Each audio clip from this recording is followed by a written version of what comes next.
人在地前要来看这个较感动人的故事。39岁这个叶家豪呢，大毕业后呢，伊选择放弃伫台北做事上班，转去庄脚服务环境。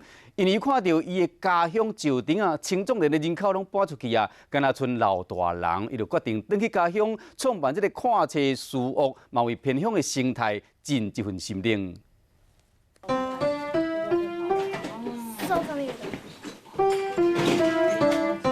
听到册房内琴声，还有两个查囡仔笑眯眯。一台老钢琴捡回来时阵，琴里只剩16个是正常的。火金哥讲入册房内有各界所管来的册，互囡仔当增加知识。喜欢看书，然后在楼上玩游戏。啊，你喜欢来这里玩吗？喜欢。 过去这是文山炭矿场的老宿舍，内面还有保留炭坑帽啊，甲一寡工具。39岁叶家豪，2016年回来到石碇啊，对着这志工，将老宿舍打造做册房，希望会当为偏乡的生态教育尽一分的心力。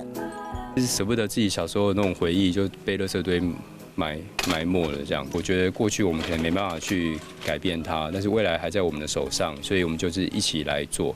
有代代农经系学历的叶家豪，伊选择转来庄脚，拄开始是大人嘛反对，会拄着不少困难。不过伊即马咧也佮运用科技种香菇，希望会当吸引更加侪少年人转来故乡。我记得一人一个，好，这个踩下面，对。